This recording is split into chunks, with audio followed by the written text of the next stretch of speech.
Welcome to your City Commission meeting. Please turn off or silence all cell phones during the meeting. Meetings are televised every day on Channel 2 at 6 p.m. and midnight and available for your viewing on YouTube. I'll call this meeting to order. We'll begin with the Pledge of Allegiance and the silent meditation. I pledge allegiance to the flag of the United States of America and to the republic for which it stands, one nation, under God, indivisible, with liberty and justice for all.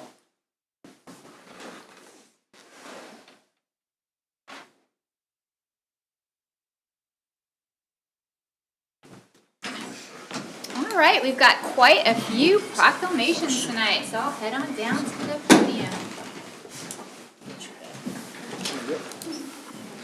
Who's up first, Sarah? National, Over here. yeah. National Child Abuse Prevention.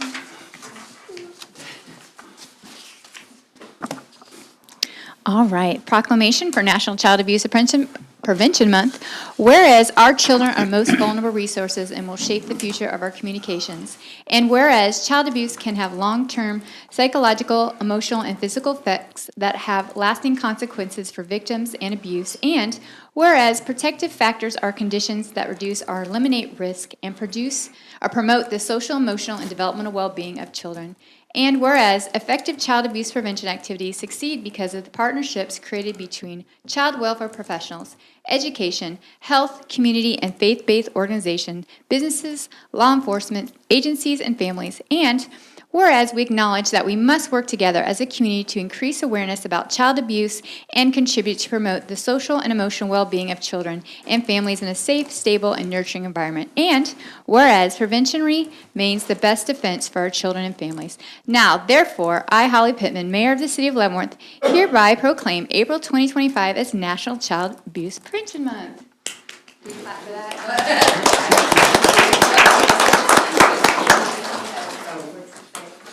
Thank you. My name is Allison Burton. I'm the volunteer recruiter for CASA here in Leavenworth. We greatly appreciate your support. We service over 200 kids in Leavenworth and Atchison County every year, and that's 200 too many. If you see blue pinwheels in our town, in Atchison, in Leavenworth and Atchison counties, the blue pinwheel is a sign of National Child Abuse Prevention Month. So I had to remove the ones outside today so they could mow, but they will be back tomorrow. So if anybody wants a display of blue pinwheels or a yard sign, please come find me at my office.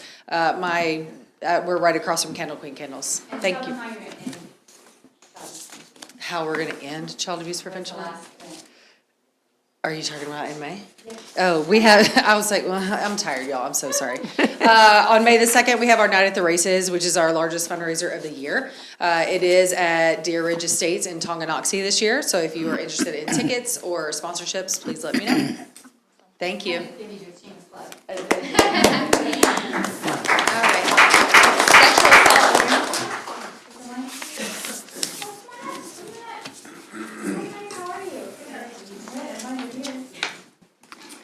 So, whereas sexual violence is a widespread, preventable public health problem, and the problem crosses all economic, racial, gender, educational, religious, and social barriers. And whereas sexual violence in any sexual act that is perpetrated against someone's will, which includes sexual assault, rape, unwanted touching, threatening sexual violence, and verbal sexual harassment, all types of sexual violence involve victims who do not consent, are unavailable to consent, or refuse to allow the act, and where over half of women and nearly 1 in 3 men experience some form of contact sexual violence in their lifetimes, and whereas 1 incident of rape is reported to Kansas law enforcement every 7 hours, 19 minutes, 6 seconds, and over 5,300 people receive services for sexual assault from Kansas victim advocacy organizations each year. And whereas these statistics do not represent the true prevalence of sexual violence due to unreporting, and whereas victims should have help to find the compassion, comfort, and healing they need with access to medical and legal services, counseling, transitional housing so that they can, and whereas it is important we must strive to create strong, connected communities that take care of one another and make decisions to ensure the safety and well-being of others to end sexual violence, and whereas we encourage victims to seek free and confidential assistance from the Alliance Against Family Violence Hotline, which is 913-675 7217. Now, therefore, I, Holly Pittman, Mayor of the City of Leavenworth, hereby proclaim April 2025 as Sexual Assault Awareness Month. Those are some alarming statistics. So again, we want to say thank you.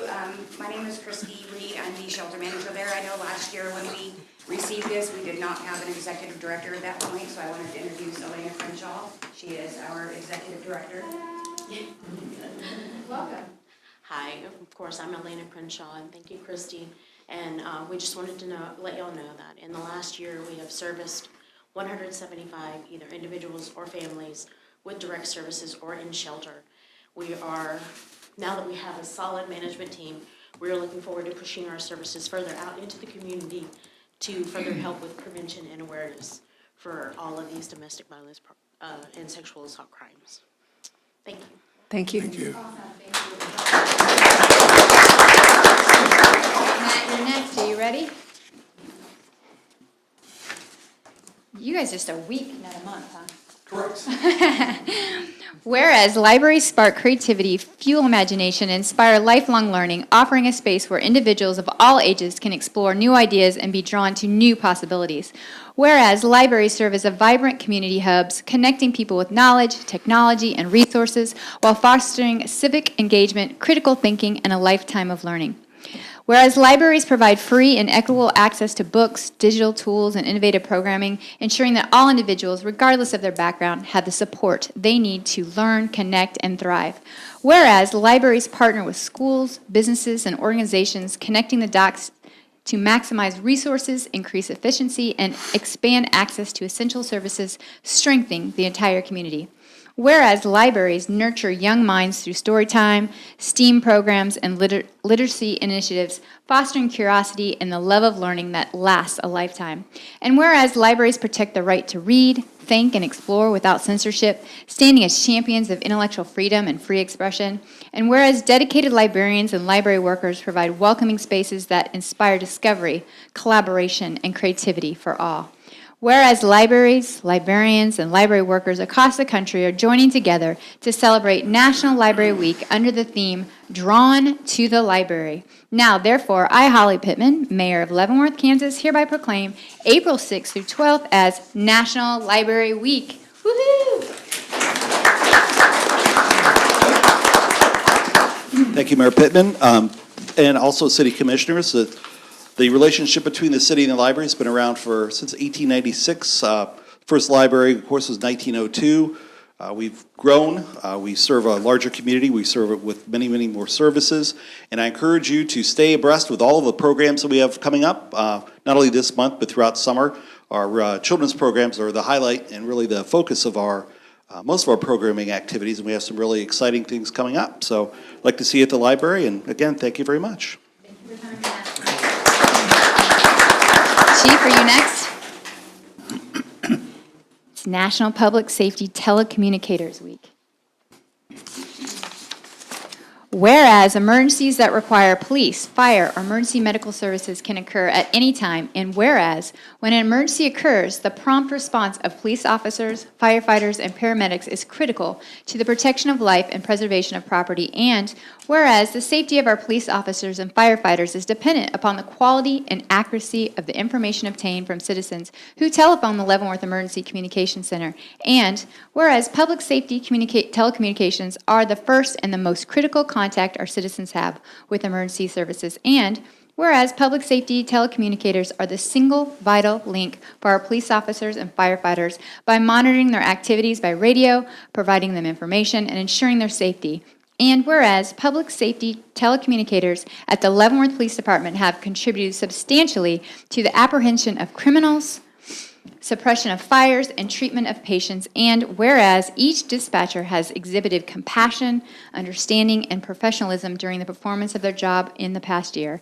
Now, therefore, I, Holly Pittman, Mayor of the City of Leavenworth, Kansas, hereby proclaim April 13th through 19th National Public Safety Telecommunicators Week.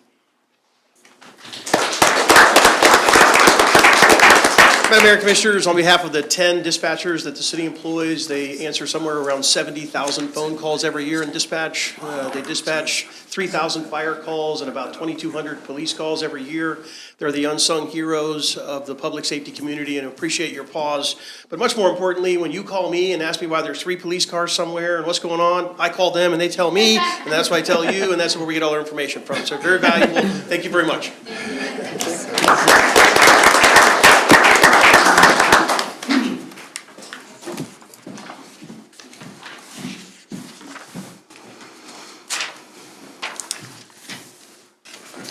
Okay, we'll begin with old business. I just need a motion to approve minutes from the March 25th, 2025 regular meeting. So moved.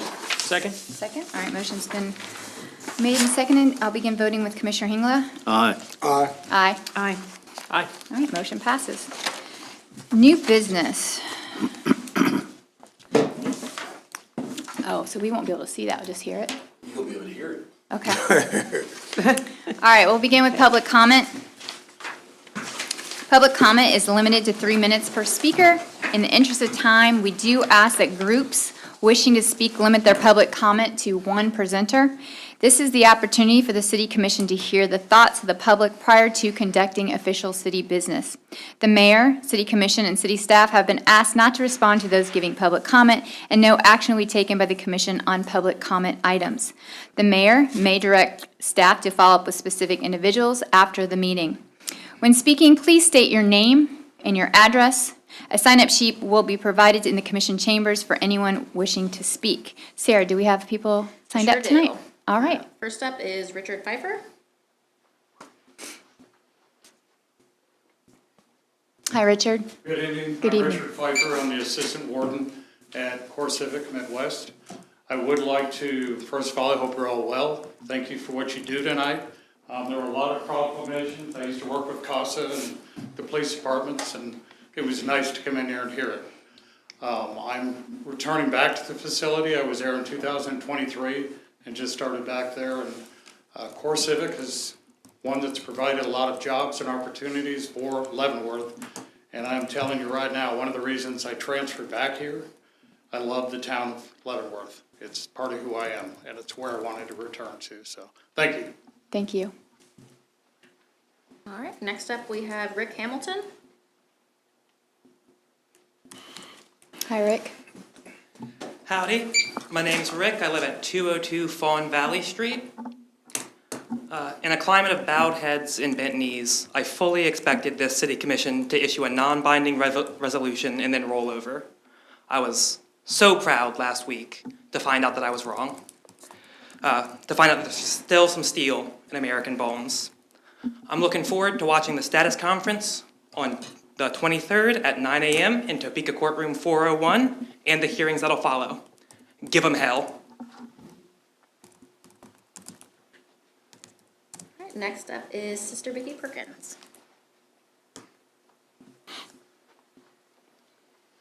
My name is Sister Vicki Perkins, and I live at 517 Nipper Lane as of a week ago.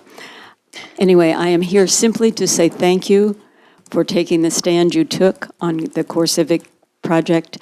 In the name of, I'm doing it as a sister of charity, and it's many people in Leavenworth who really do appreciate the work you have done. And I want to tell you, I think this is the first time I've ever come to you not asking for something, just saying thank you. Thank you, sister. Next up is Tammy Reed.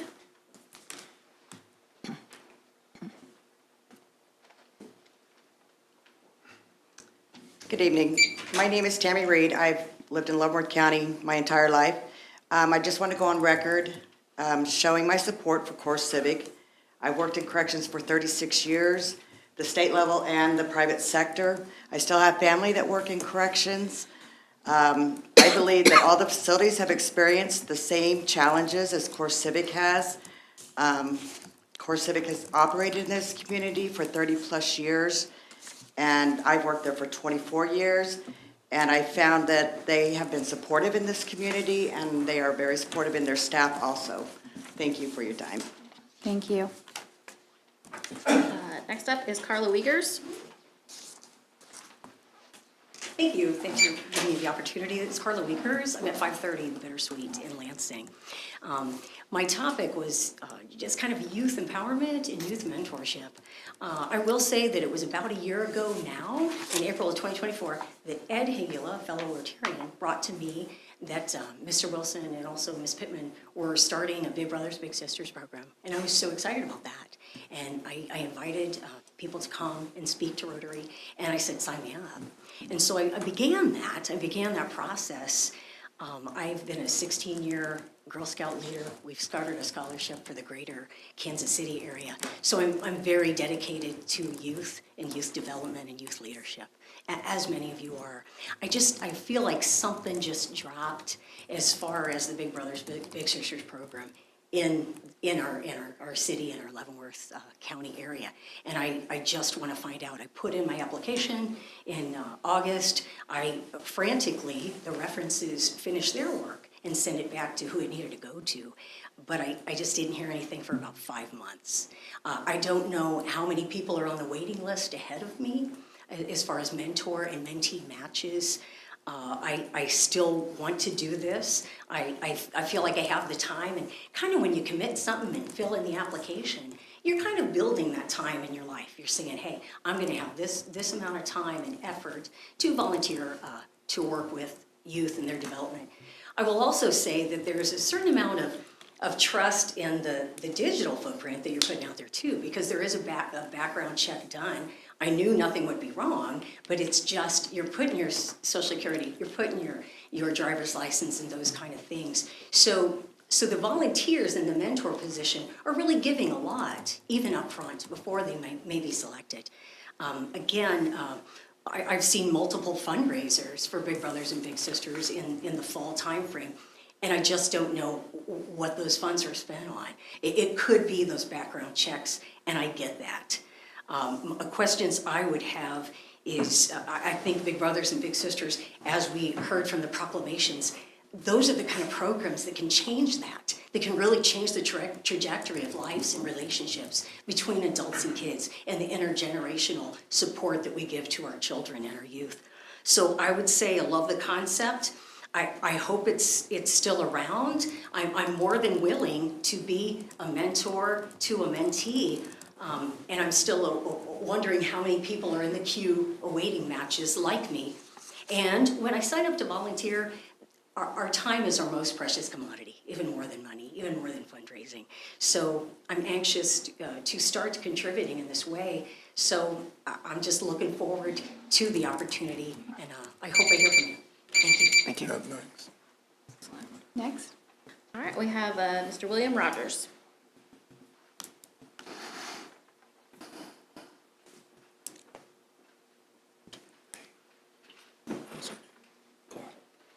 William Rogers, 73rd Nectar, KCK. I was asked to come here tonight by a couple of people and myself, but Levering, Sherry Rich, myself, and all the other folks that was here a couple of weeks ago, they wanted me to come and say thank you to you guys just for listening. They really appreciated the staff and everyone here. I do want to say,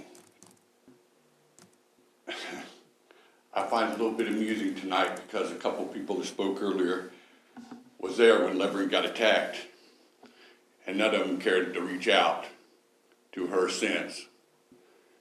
But they care so much about Core Civic. Thank you. And last up is Reverend Tim Gray.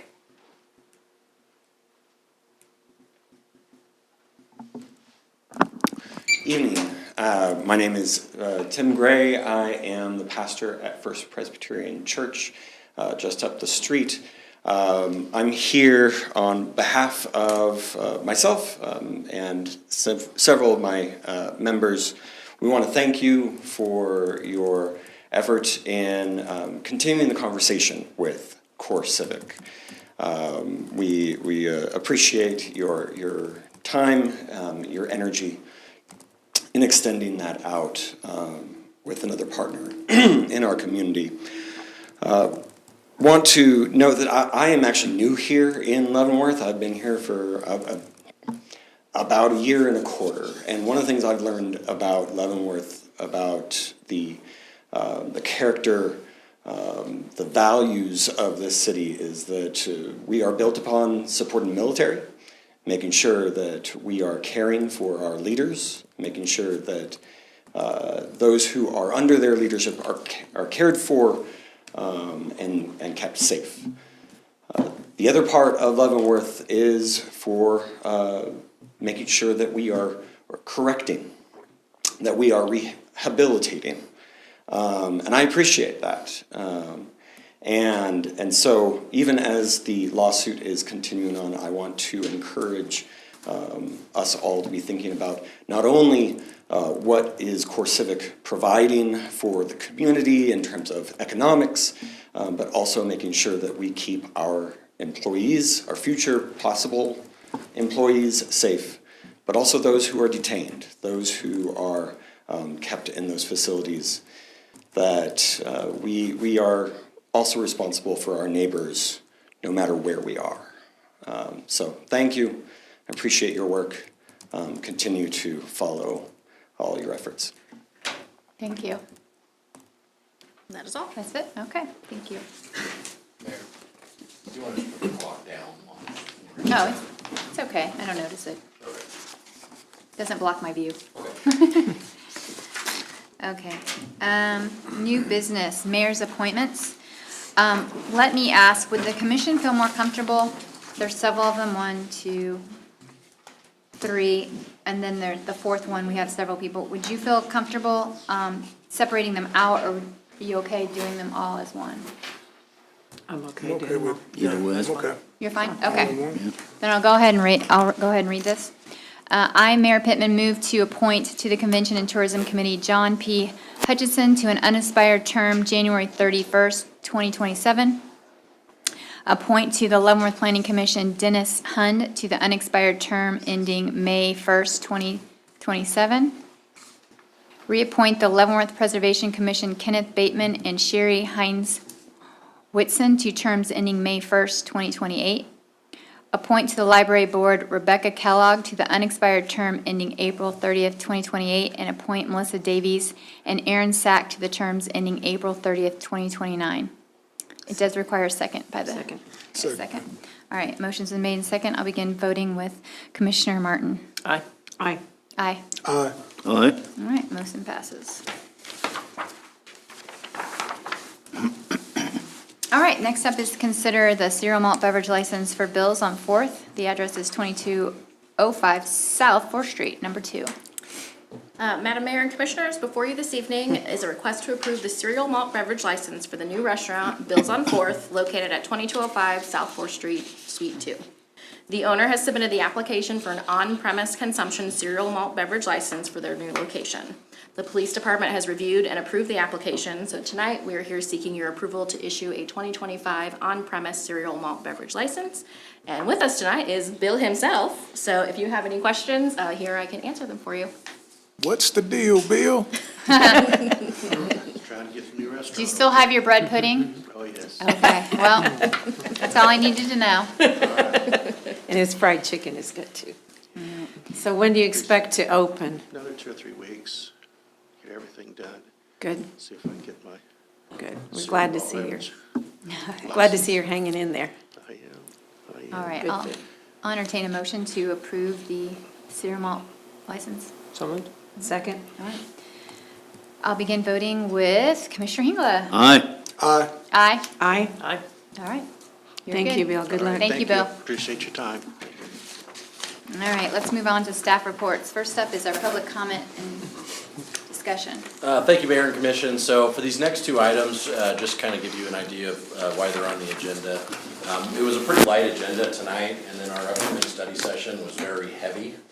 So we thought we'd even things out a little bit. So these staff reports are essentially what we would normally bring to you during a study session. We just thought we'd help out with the timing. So we're not looking for a vote from either of these items tonight. This is really just a discussion. Although, especially with the solid waste discussion, we would appreciate some kind of a consensus, because it will impact budgeting moving forward. But the first item, we've had a couple of issues, and a couple of you have raised some questions for us regarding public comment during meetings such as tonight, and how we address that. As you know, we, at least since I've been here, we've had a couple of awkward moments where a couple of people speaking have expected some kind of a response from either staff or commissioners, and then there's that awkward silence where we can't respond and they get frustrated. In an attempt to address that, you may have noticed I have asked Mayor, or rewritten the paragraph for Mayor Pittman to read.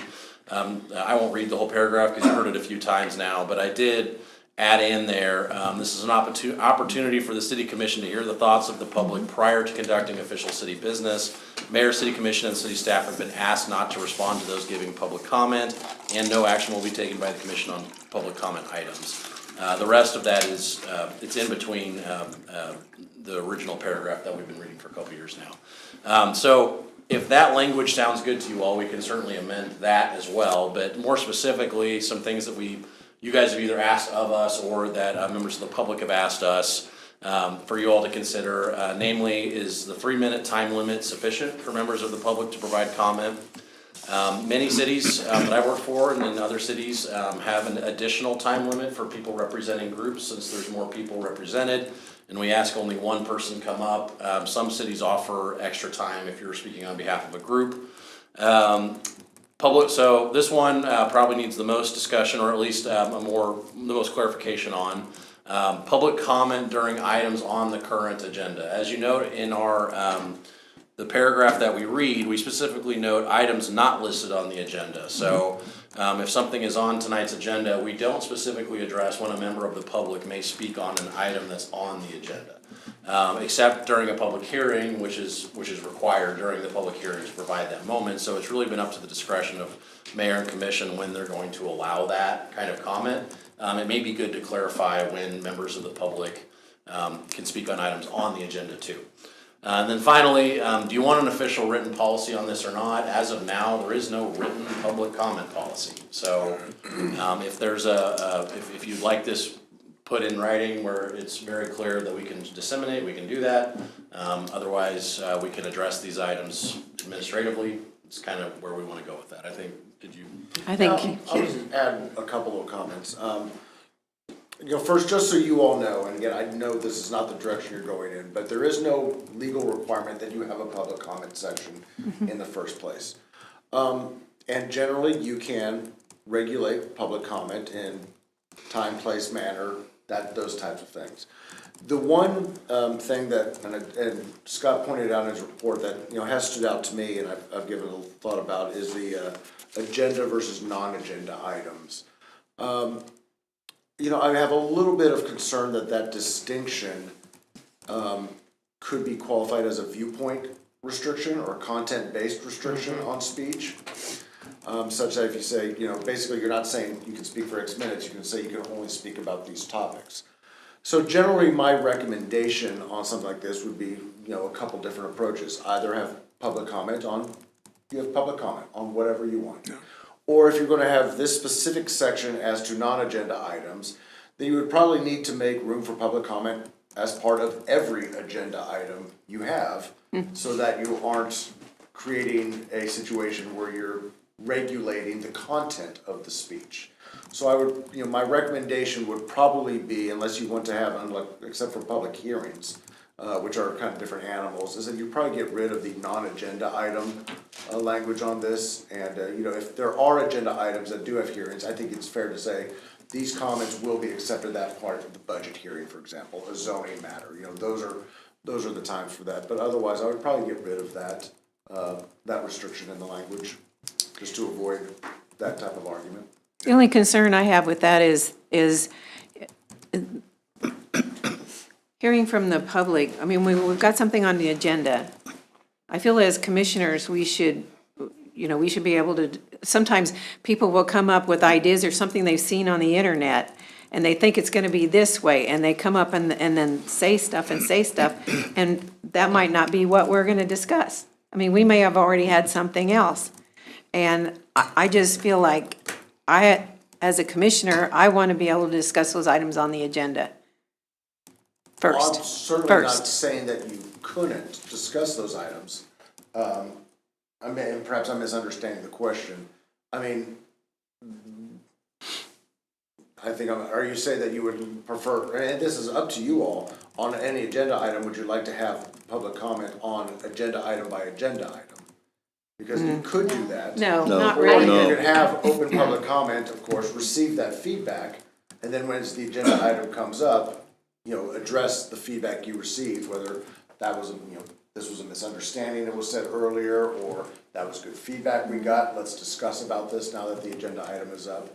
You could take it that way as well, of course. I feel like if they've come down here to speak, we let them speak about Yeah, what's let on their anybody- mind, Yeah, that we hear what they have to say. yeah, so remove the restriction. Right. Yeah, so. And I don't think would the be- city has really ever truly, really enforced that. It's never been anything, I don't think I've ever seen, where a mayor said. I think it was a little bit during COVID. Maybe. We Maybe did, there was we a did little see bit that at when I was point. mayor. Yeah, but again, that would probably be the one thing that I would probably recommend,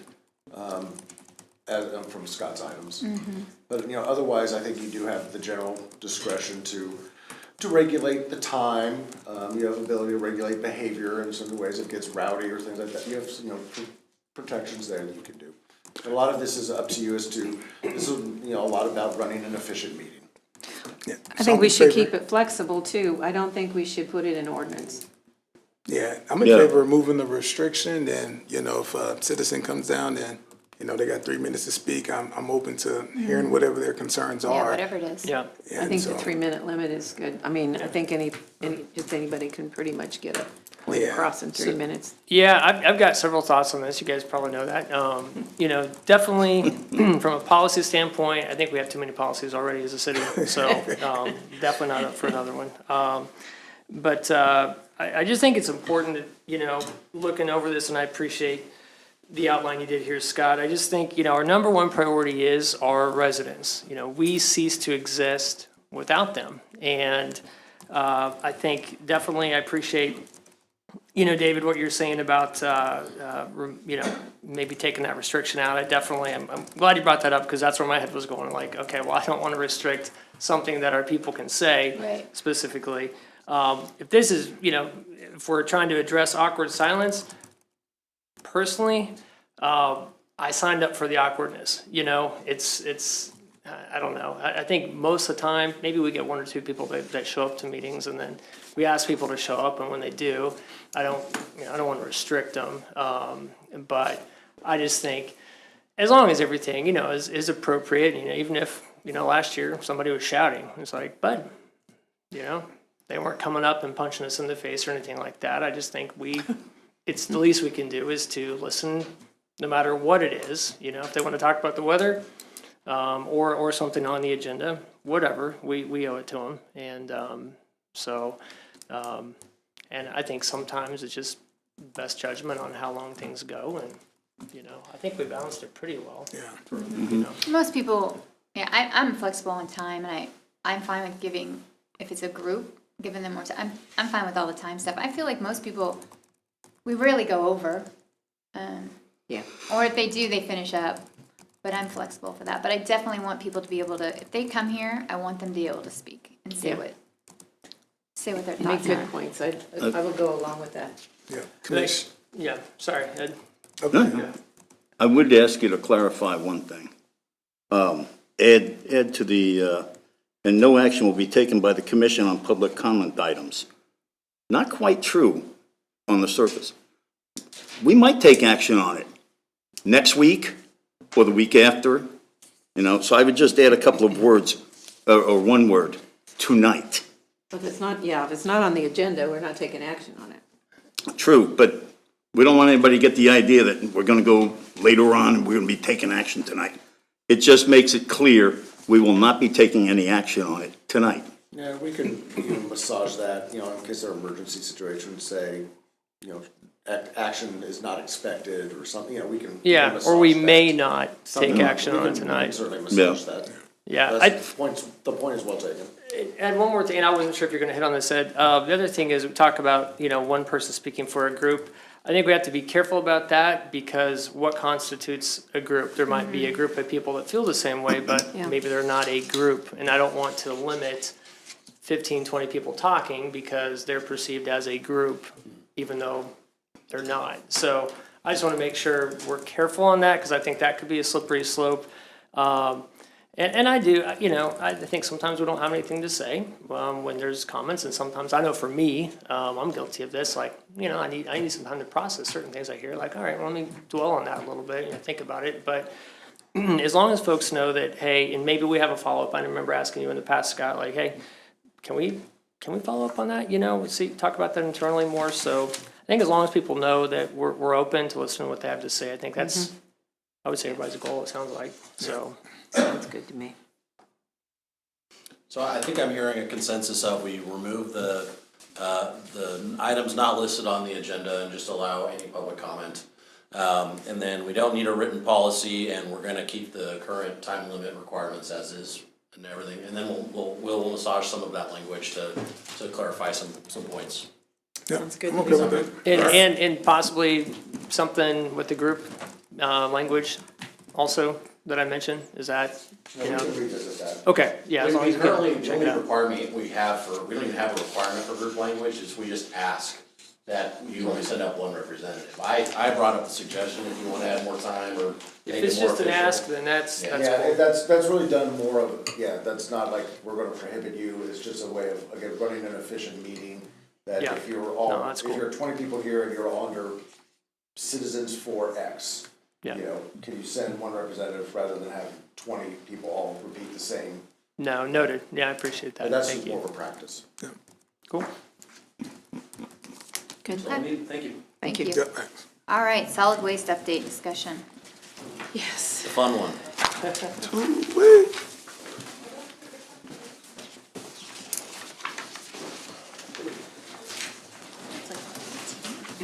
Hey, Brian? So, as Brian kind of getting set up, he's gonna go over some of the information for you all, and give you some options. I kind of wanted to frame this conversation though, and really I want to really outline where staff feels we stand as it regards to solid waste, in the city. We certainly feel that the current status quo is just not sustainable. We currently have 6 trucks, correct? Is that right? But only 5 of them are operational, is that? If we're lucky. As you may have seen over the last couple of months, we've had weeks where several trucks were broken at the same time, and that impacted service. We're currently doing okay staffing wise, but that's on a whim. That was last week. Okay, see, there you go. So that fluctuates on a dime. Brian's gonna go over all of this and kind of give you some options that we can decide. We would love for you all to, we don't need a vote tonight, but we would love for you all to kind of give us some guidance on a direction. And over the next course of this year, I would very much appreciate if we could pick a path and commit to it. Because I think once we pick a path, we can't just turn around and go back to the other one. Right. So we really need to know what the future of trash is gonna look like in the city of Leavenworth here sooner than we think. So, I'll hand over to you, Brian, I'll participate in this conversation as well, but I wanted to. Good. Yeah, thank you. The city did begin enforcing new regulations regarding trash back in July of 2023. It's been a year and a half since we got polycarts. These changes occurred after the delivery of the polycarts and per the recommendations of our solid waste advisory committee that were approved by the city commission. The major changes were we no longer picked up whole house dumps. That was one of the things that was important for the commission and the committee. Is when renters moved out and the landlords put the entire household contents on the curb, that we no longer would pick that up. Residents did receive a polycart, but they could opt out if they chose to. The city no longer provided trash bags. Residents could use both polycarts and bags, as well as just bags. The city would no longer pick up loose items, for example, boxes. And large item pickups would occur on Friday, but there would be a limit of 2 items once a month per property. Despite these changes, on-time residential collection has struggled, as Scott has mentioned. There are weeks when daily pickups are on time, but there have been numerous occasions when the pickup does not occur on the scheduled day. Usually the trash is collected the next day, but there are times when it's delayed even longer. There are a number of factors for these delays, weather being a big factor. When we plow in cars, we also plow in polycarts, so that slows the process down. Holidays combined with snow events hit us this year. Equipment failures, as Scott mentioned, we have 6 trucks in the fleet. There are days when we have multiple trucks that are not working. Trash routes are extremely difficult or hard on our equipment. Our trucks run 10 to 12 hours a day. It's stop and go traffic all around town. Then the highway to Shawnee, a 2-hour round trip, going right back to stop and go traffic, and that's 5 days a week. Staffing issues. At times we don't have enough CDL drivers, but we've got plenty of people to throw trash. And there's time when I have lots of CDL drivers and nobody to throw trash. The majority of the time we are not allowed to use the county's transfer station. They'll say no. And so instead of going just to the south side of Lansing, we drive to Shawnee. Well, we are trying to inform residents of the rules and that there are options such as free First Saturday, our recycling center, our brush site. They can use the county transfer station, and large item Friday pickups. A number of properties haven't got the message. Some truly appear to be unaware of the changes, while others appear to be working the system. Staff is working through these challenges, but it can be difficult. I'm just going to show you some of the examples we have out there. So we say you can put a polycart out and you can put bags. So they're all lined up? Polycart and bag. Okay, wait, do we pick all those up? The one, that one? Yeah. We picked them all, okay. Oh, yeah. Yeah, that was included in the Yeah. change. Yeah, there was no limit put on it.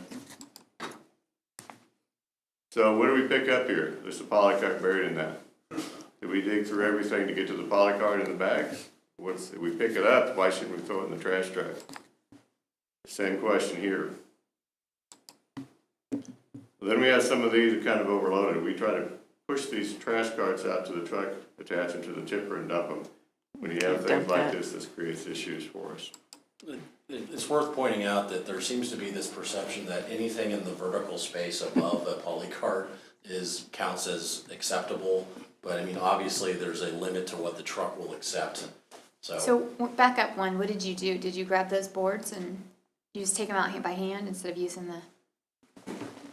What did you do, Robert? When we line those up to the back of the trash truck, we have to pull those boards out by hand because the bar above it, it won't let us tip it in there. Yeah. You know, this is Robert. He's one of our drivers. Been with us for 20 plus years. 26 years. Oh, thank you, Robert. Thank you. Yeah, clap, clap. Yeah. So that's where right there we have to take the boards out. So do you wear gloves, I'm sure? Yeah. They all Nails. do, yeah. Okay. And as Scott mentioned, Wow, nothing's in the. Nothing's in the cart. and then look at the, okay, so we have vertical airspace here. So what do you do? These are boxes that are not bagged, but they're on or in the polycart. What do? Do we take those off? What do you do in this case? Take the. Those right there, the boxes we take off, because when you tilt it back, it falls on top of your head. Yeah. We don't like the residents complaining either. Right. Yeah. Well, I will tell you, this resident spends like every Tuesday night tearing boxes down and bagging them up, so I'm following. So I honestly don't want to hear from anybody, or it's me and my son's doing it, so Yeah. I have, anyway. And our recycle center, I mean. We take Well, we ours take ours to to the the recycle center. Yeah. Yeah, with the new, I definitely break down the boxes and take them to the recycle center now, which I didn't before. Yeah, we do that too. So as Scott mentioned, we're kind of looking for you guys to provide some guidance in the next year of how we want to handle our refuge collection moving forward. There's two options for the city. One is to keep it as a city service. The other option is to privatize. And so if we keep it as a city service, we could opt for no change. Keep funding and staffing levels at current levels. At this point, staff does not feel we really see any difference in the collection. We'd have some weeks it'd be good, we'd have some weeks it would not be. We could keep funding and staffing at the current level, but we could go to bi-weekly collection or limit to poly carts only or a hard bag limit. Or the third part of that would be provide additional staffing and equipment. Maintaining full crews is challenging. Between injuries, sick days, no calls, etc., it's rare that a week goes by where we have adequate staff. We divide the city each day into 4 zones. We try to get 4 trucks on the road. Today we had 4 trucks on the road. We had 4 drivers and 3 throwers total for a while. So that means would the driver get out and Yeah, pick that's the what I saw trash up? I today. mean, We've seen him do that. Yeah, I saw him do that today. the optimum is to have a driver and 2 guys on the back. To do that and to keep 5 trucks on the road running at all times, we keep 1 empty at the shop, so when a truck gets full, he drives back to the shop, drops it off, grabs an empty truck, while someone else drives a full truck down to Shawnee. That way we can stay on the routes. To do what we need to do, we need a minimum of 2 additional trucks and 3 additional staff positions to make this work effectively. Roberta worked through the numbers on this, and the cost impact for this option is an increase in the 2026 rates by 11.3%. Current household rates are $19.89 per month for trash service. That would increase to $22.14. So about a $2.50 increase per month if we were to do that. How often do you have like the perfect lineup where you've got your drivers and your 2 guys in the back? Like how many We days a month? actually have 11 full-time positions. And so with 4 trucks, we would need 12 to have a driver and 2 people on the back of each truck. So that never happens. That never happens. So, and we are down 3 people as of this week. So now we have a staff of 8. So adding extra trucks and You don't have big positions, staff. yeah, it's not gonna. If we had an extra truck without adding additional staffing, it just wouldn't work. So that's why we're saying we would need to do both. I'm sorry, Brian, and I can't remember what Roberta said before, maybe about this. We wouldn't capitalize trucks for the city? Capitalize. Like, we wouldn't look to, bring it on as an asset and depreciate it over a certain amount of time? I mean... So they're not part of the enterprise fleet management system, if that's what you're asking, but no, we do track the... But wouldn't we bring it into the capital improvement? Absolutely, yes. Yeah. Okay. All right. But you're saying it would still be, are you saying, Brian, that 11% plus would be on top of the addition of the trucks? Or? No, I'd say that if we purchased 2 additional trucks and hired 2 additional staff members, the impact of that rate would be we need to increase the rate to $22.14 a month per household to cover those costs. Or you Sorry, have to- Brett, I didn't or you see have back to there. eat out of your CIP. To answer your question, the rate increase includes buying a trash truck every other year, right? So part of the annual cost of running the refuse fund is replacing trash trucks. So you have to generate enough revenue so that when you need to replace a truck, you can. So that calculation includes buying the 2 additional trucks and then replacing a truck every other year so that you always have, so as the trucks depreciate and wear out, you're buying a new one. Okay. I'm sorry, if you guys have any No, go questions. ahead. No, keep going. I've asked in the past, and I think before we were in between, managers, so sorry, Scott, I don't even think I asked you this. But I've asked a couple different times, not from you, Roberta, but if we could get just kind of some numbers, even talking about privatizing. I'll tell you my biggest concern with that is losing control of costs. And eventually when we're out of a price lock over 5 or 10 years, I mean, we have no control. We're at their mercy if we don't negotiate the right deal with these folks. But I would love to, I mean, I like the 11% that you threw out here, Brian, at least to give us an idea what that would look like. I would just love to still know what the privatization, piece would be. I see you guys right here, we'll be looking at maybe $24 per household, potentially if we privatize. I never really found out what our options were, for looking at closer disposal, what our options were there. I know when things were coming up earlier last year, we were looking at, other options in the county. Did anything happen with that, do we know, or Are you talking about other land to use from the city? transfer station? So we've not had, we haven't had internal conversations. There is a property that's in Lansing, but in Leavenworth city limits. It's kind of a weird situation, but it's across the street from the county transfer station, so that would be an ideal spot.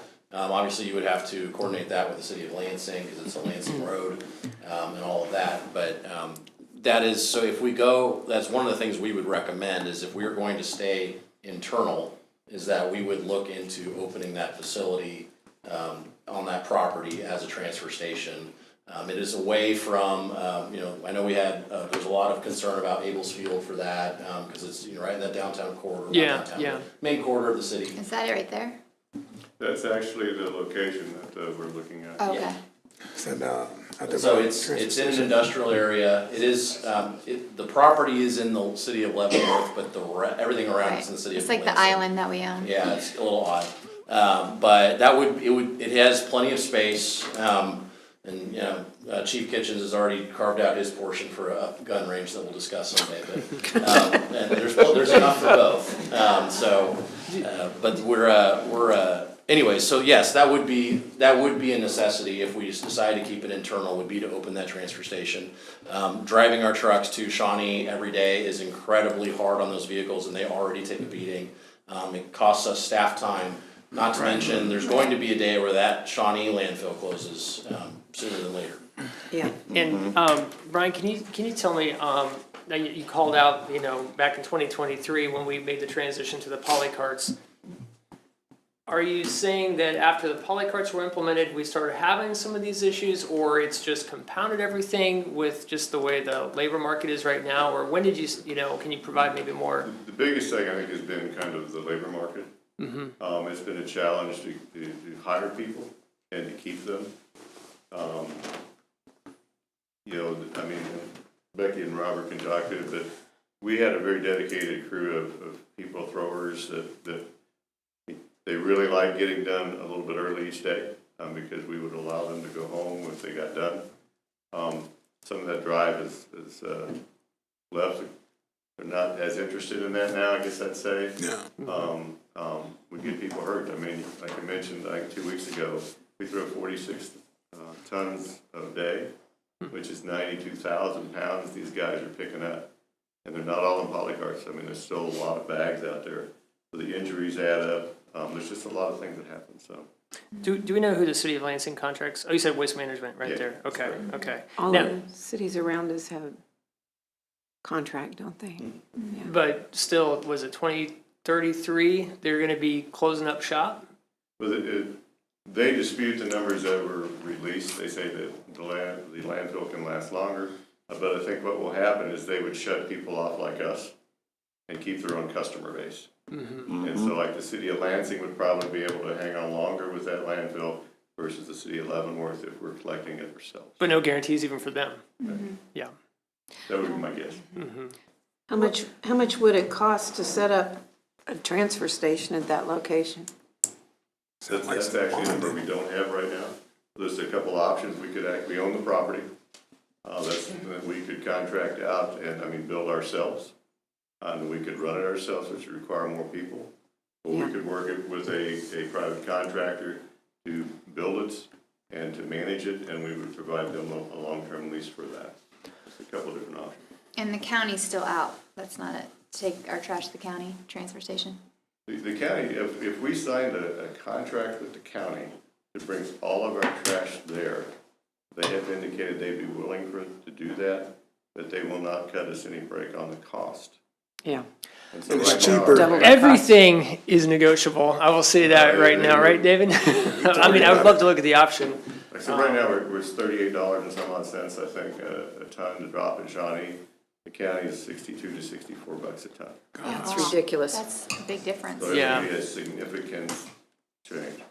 And they are struggling with the same issues that we're all struggling with, but they're having space management issues too. They're having employee management issues as well. It is very possible that even if we did contract with them to do all of that, we'd be back here in a couple years having the same conversation. So that may not be a great option anyways. Yeah, well, maybe we bring them on as a customer if we have our own transfer station. So, well, I'll tell you what, Roberta, what are your thoughts on how long it would take to put together just maybe some side-by-side numbers? Because I think your thoughts from what you shared before, like, we need to address this soon, and I agree.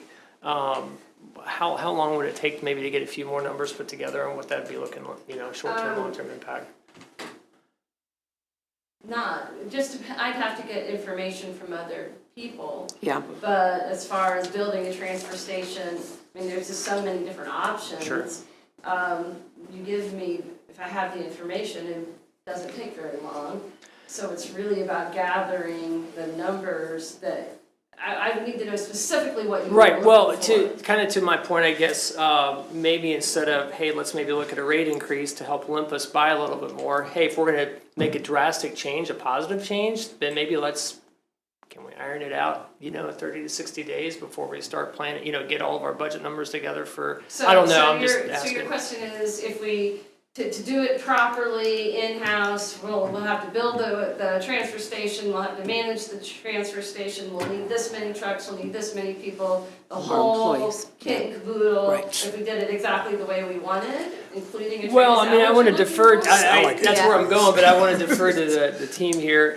Because my thought is, hey, if we can also show our residents, look, short-term and long-term benefit and why. First of all, waste management closing down potentially, they've already said it, right? I mean, that it could happen. Then we're up a creek and we are looking at $64+ per ton, right, Ryan? So I think it's just something we haven't probably communicated a ton with the public yet because we didn't know what our answer was going to be. But if we could do that, what do you guys think? Well, put it it all does, together? the thought of the dump, or I guess you call it dump, closing down scares me. I think you're right. Like, we won't be able to control it. Like, we'll be at their mercy. That alarms me. Yeah, me too. But it also sounds scary building a transfer station and. Well, if we did it right, if we did Yeah. it the right way, I wonder what it would cost, our citizens. And if we could lock it down then, say, hey, let's do it right. So we're not looking at rate increases every 2 or 3 years. What would that be? And then maybe we put it out to a vote for the public, let them know, but just get every information out to them. So I would caution and clarify there, doing it right probably does mean rate increases I was every about to 2 or 3 say, years. I don't know any ways around that. Yeah, I don't see how you can get around that. Well, I think it depends on the plan, what we build in, volumes, what our city's doing, growth-wise. I think there's several things you can. I have to work on price protections all the time in my day job, so I think there's things we could look at from maybe a protective rate increases depending on what we're looking at. Like that means the right, compensation structures and everything like that for our staff. I mean, just making sure, like, okay, if we do this now, maybe we buy off, 10 years that we can absorb a few extra things, at least so our residents are going to know you're going to be covered. Long-term security. I don't know. These are just thoughts. But how are we going to stop this kind of stuff from happening? Well, so you get more strict on pickup. Part of it is from an administrative perspective, we don't want to be too strict on pickup at the moment because we're aware of the complaints that we get about how we're not picking up That's the already. thing. And so Complaints. it's a chicken and the egg situation, right, or catch-22, however you want to say it. But we don't want to unduly burden residents. And obviously, we are far more, and we'll tell you, so on the weeks that we canceled routes because of snow or whatever, we are far more lenient that following week when we go and pick up because we understand that we canceled it on you. Yeah. But, obviously, we're not going to touch things that are dangerous. We're not going to touch things that would be a hazard to our vehicles or equipment. But other than that, like Brian has said, you've seen those lines of trash bags. We pick those up. That is an option of, if it's not in the poly cart, but the lid's shut, we're not picking it up. I mean, that is an option. It certainly would save us time and money, but when you get the number of complaints that you all get, and we know that we all get, we know that would cause a lot of issues within the city. Well, and there are people who maybe limit the number of bags, but there are people who can't use the poly cart, so they have to use the bags, but maybe limit the number of bags or something like that. But And you got the people with the bigger families, household. I was gonna say I got 4 kids. I don't line them up like that, but sometimes I got a lot. So is it fair to say too, Brian, that, again, looking at this 8-year period, 7, 8 years, potentially, we don't have an option with waste management, and if we had to privatize then, or we had to make an emergency change, the rates could double, right, what they're paying today? It's possible, but I mean, we do have a landfill north of Lawrence, it's the Ham landfill, so we have that option. And that's actually where the transfer station currently takes their, waste to, is they have, I think it's Ham's trucks that will come and haul that over to that landfill. That landfill is gonna last a lot longer, and so we have that option too. It's hard for us to get to it. Sure. Do you know what the cost change would be on something like that if we had to use them? down the Right now, road? the cost is pretty much the same. Oh. So we actually looked at that 2 years ago. I compared Ham to Waste Management. I think the household trash was more and the special waste was less. It kind of worked out at the wash at that point. Gotcha. Well, I think the mileage is ridiculous. I mean, we shouldn't be putting that much mileage when we're already on our streets. It takes them off the street when they have to go all the way to a transfer station somewhere else. So I really think that's something that needs to be looked at very Well, closely. again, that was the issue. The Hams landfill is probably the long-term solution, but in order to use it, we need to put the trash on bigger trucks. And so we have fewer trucks going to the landfill. Isn't it a dirt road, a gravel road or something? It's a 2-lane road, but our concern was, in the wintertime, you're driving on a narrow 2-lane road, versus the highway. I think that's why the transfer station becomes an important part of this calculation long-term. Sure. So we're not driving trash trucks all the way up there. Well, in addition to what Griff has asked for, Commissioner Martin has asked for, the big picture, how much for all of it, the way we want it, the equipment, personnel, build the transfer station. I think it was you, Brian, that mentioned something about we could look at having a private contractor build it, operate it. We give them a long-term lease. Can we look at finding contractors we can negotiate with to see, okay, what is it going to take for you guys to build it, to operate it, that sort of thing, and compare the two, see which one is going to, give us the least cost, Yeah. but still the best service to the customers. So the answer to that is absolutely yes. So I would also point out that when we're asking you to pick a path here this year, that path is a multi-year path, no matter which path you pick. Sure. So, Yeah. we're not gonna be ready to build a transfer station, this year. But once we say, if you guys say, hey, we know that the route is the internal route, well, then staff can go back and say, all right, well, we need to get these plans together. We need to figure out what that transfer station looks like and here's our options on that. We'll bring that back to you guys to make that decision. We say, we need a long-term financing plan and what that rate structure would look like. We would put that together and bring that to you guys to make a decision. Yeah. So all of the whole puzzle doesn't need to be solved today or this year. We just need a direction and then we just need a commitment that once we go in that direction, we're staying on that path.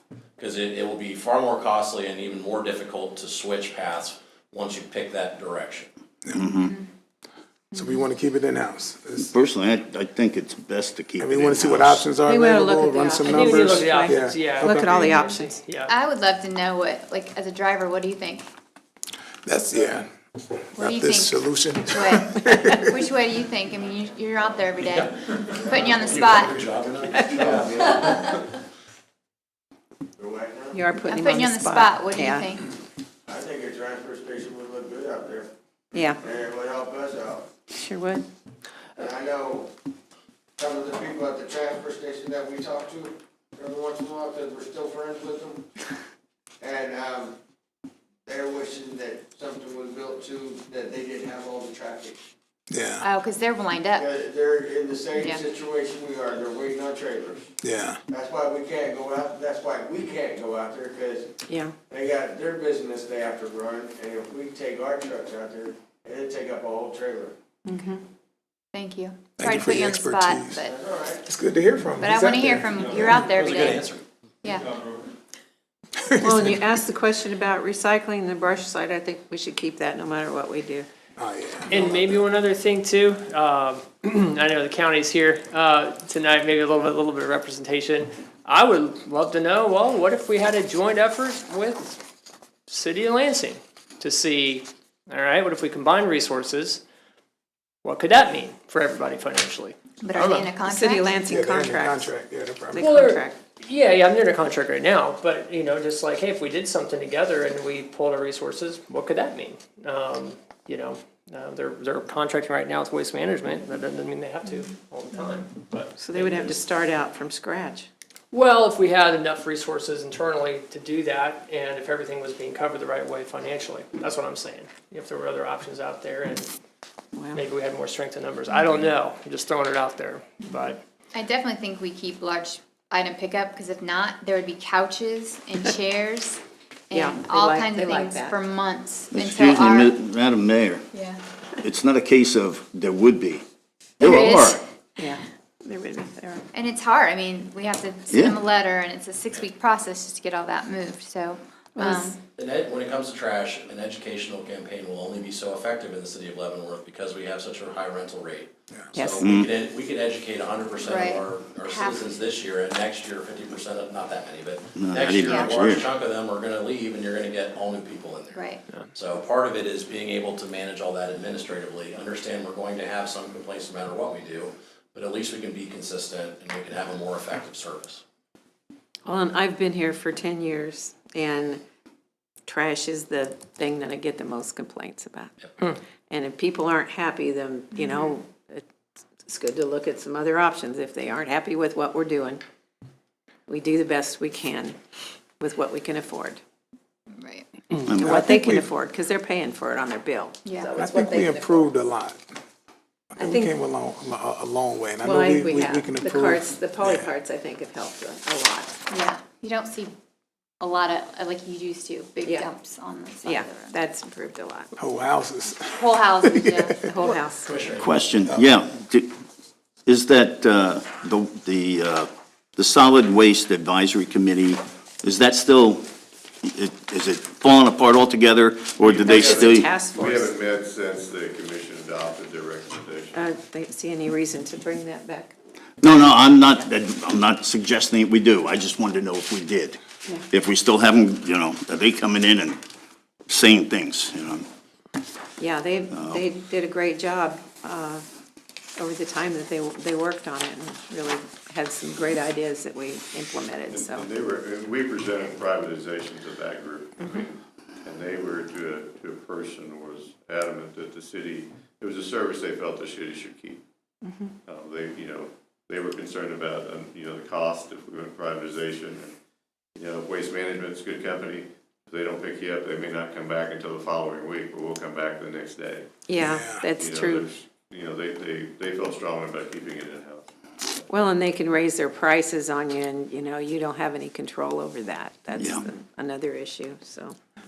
But I do want to say thank you and your team. You all are doing amazing work. Wintertime, I know summertime is coming up, and I just know I'll have my Powerade, Gatorade, iced tea available for your workers. So I appreciate you all. Thank you all.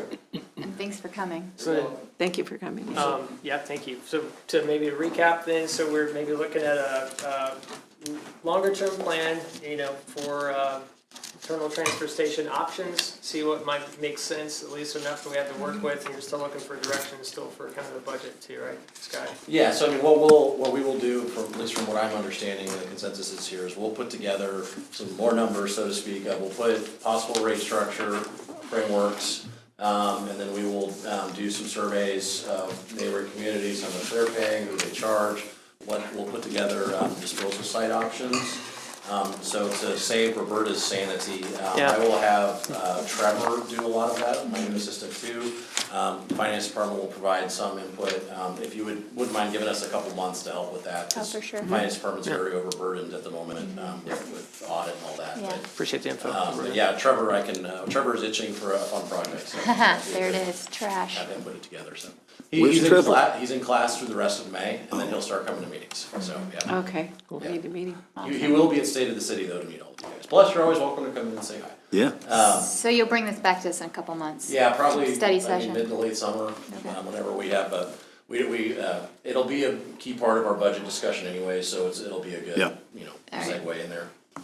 You feel like you got the direction? I feel, Yep. I think we do, yeah. Okay, Okay. all right. All right, thank Thank you. you. That was a Thank you. good discussion. Thank you guys for coming. All right, let's move on to the consent agenda. Commissioner right. Martin. Madam Mayor, I move to approve the claims for March 21st, 2025 through April 3rd, 2025 in the amount of $1,712,487.75. Net amount for payroll number 6 effective March 21st, 2025 in the amount of $436,381.39. Includes police and fire pension in the amount of $7,753.58. Second. All right, motion's been made and seconded. We'll begin voting with Commissioner Hingla. Aye. Aye. Aye. Aye. All right, now I'll start with Scott. Do you have anything for us this week? I didn't have anything other than, I guess I received a question about this joint city-county commission meeting. Again, I was not given an agenda. I know we have a representative from the county here tonight. We've identified a couple items that we think would be a good conversation for you all to have that are related to coordination with the city and the county, but I have not been provided a specific agenda. Okay. Can we recommend the transfer station being one of the topics? We can add that to the topic list for sure, Great. yes. Yeah. And we don't have a date still, right? We do not. I do apologize. I did send out that date to you guys over the weekend, and then Mayor Pittman reminded me we'll be in DC that day, so that would not be very useful. So I am in conversation with Mark Goffrey's assistant on calendar dates, and so we'll figure out a date that works for everybody. Sounds like they're willing to come here so we can host and do the video and stuff. videography and all that, That'd be so good. people can watch and stream and all that. Perfect. Did not seem to be an issue from the county's perspective. So, That's good. yeah, Cool. You have anything else? that's all I got. All right, Okay. Commissioner Martin. Don't have anything on this side? Thank you, Deb. No, I'm good. You're good. Good. Gonna have surgery on Thursday and Good luck with I'll be surgery. hobbling You're gonna around. have a whole Thank new you. knee. whole new knee. Yep. Commissioner Hingla? I hope everything goes well Thank you, with your sir. surgery, for sure. No, other than that, all I've got to say is thanks very much. I appreciate the fact that a whole lot of people were here, at least in the beginning, and I don't expect everybody to stay. But I've always asked, please, people, come down, see how the sausage is made. It's really quite an event to watch, especially when we got things that, not controversial, but are kind of in-depth, in detail, and everybody's got an opinion. And they're all good. They're all good opinions. So come on down and let us know yours. Thank you. Commissioner Wilson? He got the gumbo. Yeah. You got the You're- gumbo? You with the sauce. Amen. Hey, God bless you all. Have a great weekend. Love you. We'll be praying for you, Nancy. Definitely hope your surgery goes extremely well. And just love your neighbors. Love your neighbors as Christ loves us. God bless. Want to invite everybody out there. Next Tuesday is the State of the City. I believe the cutoff for lunch is ended. However, you do not need to buy lunch to come. You can come and network and learn about the city. And we're going to maybe have some few surprises for the community. So please come. It's April 15th. Starting lunch is from 11:30 to noon. We'll probably start the program about 12:15. So we'd love to see the community there. As well as this weekend is our Easter egg It is, hunt yeah, for the Saturday. city. Yep. That will be off 10th Street. What's the 10th and, I don't know the side street. Is that 10th Avenue Park? 10th Avenue Park. I don't know. Richard Warren. The- Right past Richard South Warren, Limit, yeah. So Past Limit. please, Yeah. please come out and celebrate. I think there's, 10,000 eggs or something. So the Easter Bunny's been very busy stuffing eggs, so please come out and And that's celebrate at, Easter. that's at 1 o'clock. 1 o'clock, right. As of Friday, we had 50 lunch ticket purchases for our State of the City, so Okay. we're pretty excited about it. That's good. Yeah. Can you give us a sneak peek of what's to expect? No, you gotta come. Okay, all right. Surprise. Like a surprise, surprise. So I'm very excited and looking forward to it. So with that, if nothing else, we'll all make a motion, any motion to adjourn. So moved. All right, all in Second. favor? Aye. Aye. Aye.